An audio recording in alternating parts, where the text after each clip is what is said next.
Bonjour à tous, bienvenue sur Formation Facile. Donc je vais commencer maintenant à faire une petite série de tutos sur l'administration de bases de données.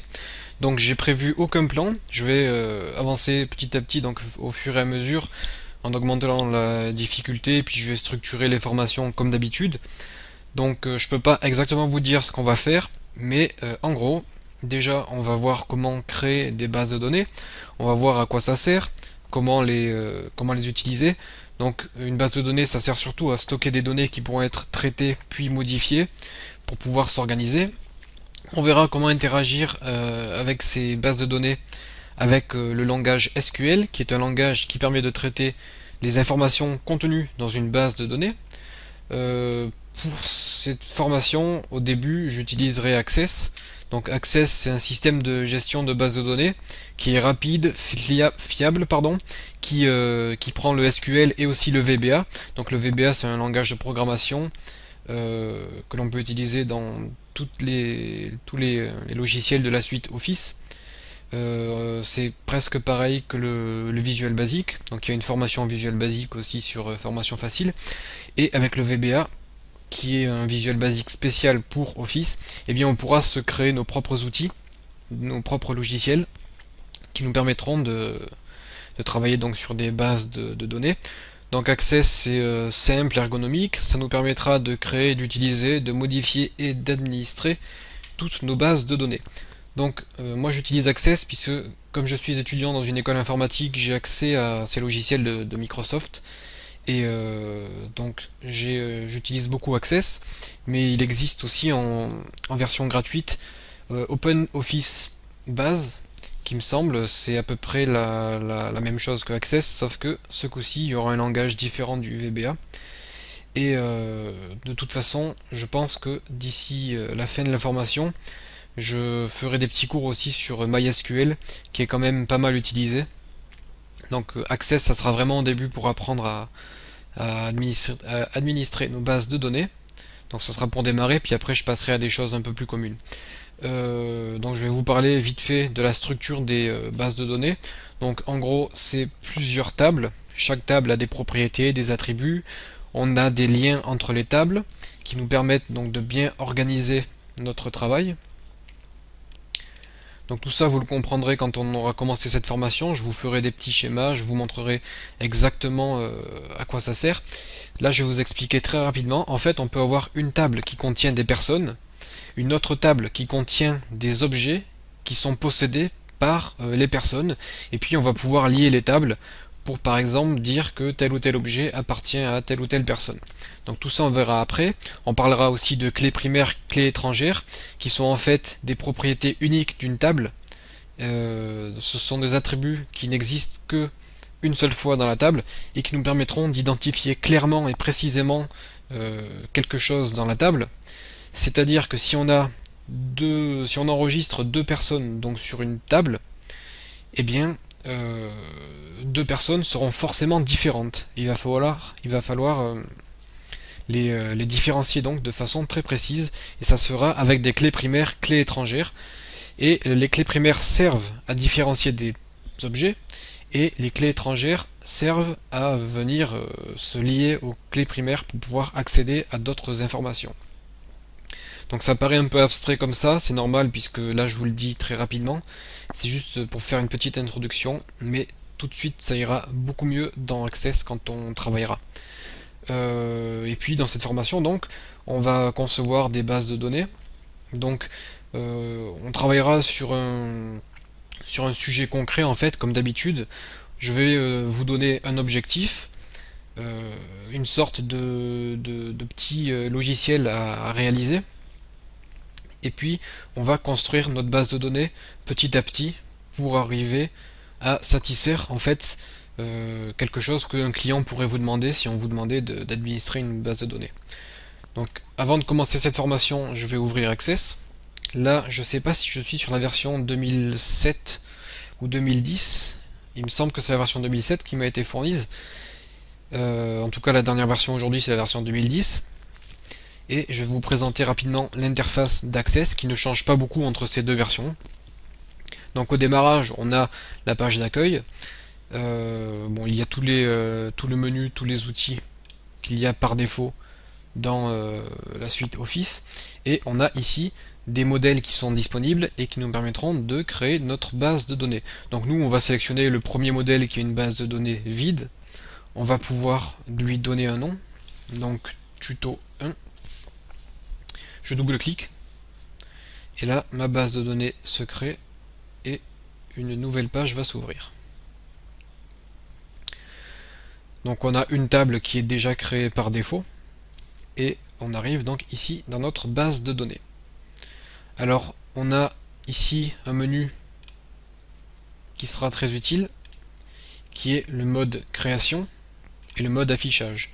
Donc le mode affichage, bien sûr, c'est pour voir notre table comme elle est, et le mode création, c'est pour pouvoir apporter des modifications. On a aussi l'onglet, un des onglets les plus importants que l'on utilisera tout le temps, c'est l'onglet créer. Donc dans cet onglet créer, on va pouvoir créer des tables, soit de façon plutôt manuelle, soit de façon assistée par Access. On va pouvoir créer des requêtes, donc encore une fois, de façon assistée ou de façon manuelle. Les requêtes, ce qui nous permettra d'interroger les tables et de les modifier. On pourra créer des formulaires, encore une fois, assistés, manuels. Les formulaires, ça nous servira plutôt pour simplifier le travail, c'est-à-dire qu'une personne qui ne comprend rien au SQL, qui n'est pas forcément très forte en informatique, sera capable d'apporter des modifications à une table de données en passant par exemple par des formulaires qui lui permettront de simplement entrer un mot et d'appuyer sur un bouton, et ce mot sera enregistré dans la base de données. Donc tout ça on verra aussi plus tard. On pourra créer des états, toujours de façon manuelle ou assistée. Et les états, c'est pour avoir des informations rapidement, donc une sorte de rapport. Puis on pourra créer des macros et programmer en Visual Basic. Donc là, ça sera beaucoup plus complexe. J'ai pas grand chose d'autre à vous dire, mis à part le fait que vous pouvez créer vos tables sur Excel ou ailleurs. Vous pouvez faire des importations, des exportations de vos tables. Et les autres menus, soit vous fouillez vous-même en regardant un peu ce que c'est, ou soit on verra ça nous au fur et à mesure de la formation. Donc on n'utilisera pas tout, hein, on verra surtout ce qu'il y a dans l'onglet créer, puisque c'est la chose la plus importante.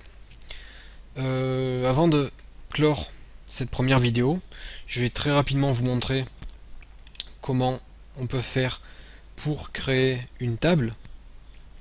Donc par exemple, j'ai la table 1 qui est créée par défaut, je vais cliquer sur affichage, et là on va créer notre première table. Donc on a une clé primaire, pardon. Donc la clé primaire, comme je vous l'ai dit, c'est quelque chose d'unique. Donc par défaut, Access nous propose un numéro qui est un numéro automatique, et en fait ce sera un compteur, et à chaque fois qu'on va ajouter une valeur à notre table, ce compteur va augmenter de 1. C'est-à-dire que l'attribut, l'objet numéro 1 de la table sera numéroté par 1, le second objet aura le numéro 2, le troisième le numéro 3, ainsi de suite, et de cette façon on est sûr et certain d'avoir un identifiant unique pour chaque objet.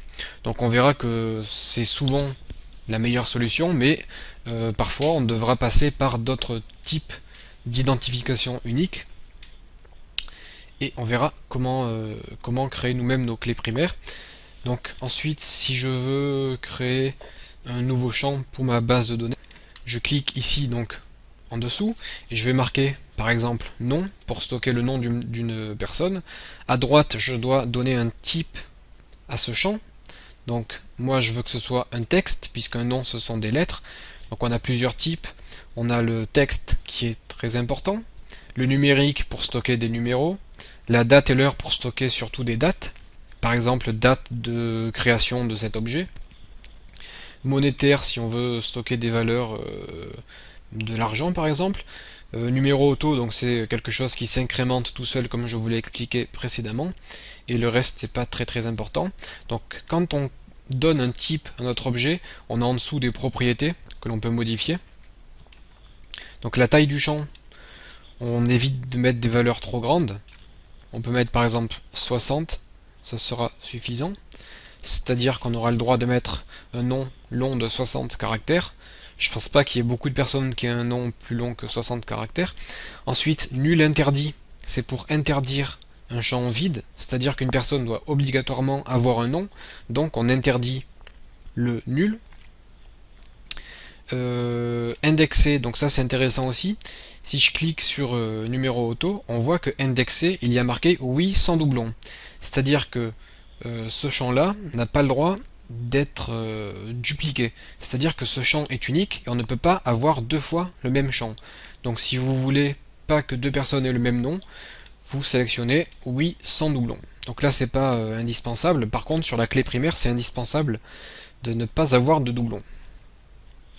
Donc le reste, pas grand chose à ajouter. On pourra le voir un peu plus tard. Donc ensuite on va par exemple mettre l'âge. L'âge ça sera plutôt du numérique. On a plusieurs types d'entiers, types de taille. L'entier long, ce sont donc tous les entiers 1, 2, 3, 4, 5, 6. Et les décimales c'est pour les virgules. Ensuite le reste c'est pas très nécessaire. Donc on va se mettre en entier long. Pour l'âge, ça sera suffisant. Ensuite, si vous autorisez une personne à ne pas donner son âge, vous n'avez qu'à laisser non sur le nul interdit. Donc là, une fois que j'ai terminé ma table, je vais dans affichage. Donc là, on doit enregistrer la table, oui. La table, on peut la renommer. On fait clic droit, renommer. Donc en fait, on ne peut pas renommer tant qu'elle est ouverte, on va la fermer. On fait clic droit, renommer, on marque individu. Ok, j'ouvre ma table. Là, vous voyez, j'ai mon numéro, je n'y touche pas. J'ai le nom, donc je vais donner un nom à une personne. Par exemple, formation facile. L'âge 23. Je fais entrer. Et là, ça m'a créé mon premier individu. On voit que le numéro, c'est 1. Il s'est mis automatiquement. Je vais créer une deuxième personne, Toto, âge 34, entrée. Il a le numéro 2. Je vais créer truc, âge, je laisse vide, ok, truc a été créé. Par contre, si je crée une quatrième personne, que je mets un âge 54, que je fais entrer, tac tac, Access nous donne un message d'erreur, et il nous dit qu'on doit forcément donner un nom dans l'individu. On ne peut pas laisser quelqu'un sans nom. Donc là, je lui donne un nom et j'appuie sur Entrée. Donc voilà à peu près comment construire une table d'une base de données. Donc avant de vous quitter, je vous donne un exemple d'utilisation d'une table, d'une base de données. Imaginons que vous soyez responsable d'un magasin de location de DVD. Eh bien, vous aurez besoin d'une base de données qui contiendra tous vos films avec le titre, le réalisateur, les acteurs, la durée du film, le genre, histoire de répertorier tous vos films.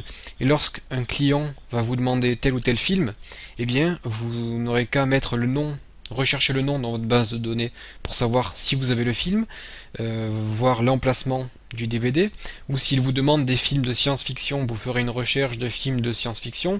On pourra faire des recherches très précises, donc tout ça grâce au langage SQL qu'on verra un peu plus tard.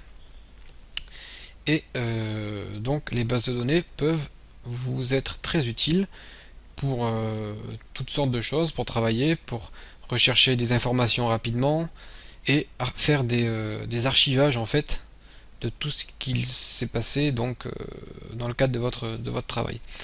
Donc tout ça on le verra un peu plus tard et je vous dis à tout de suite dans notre prochaine vidéo.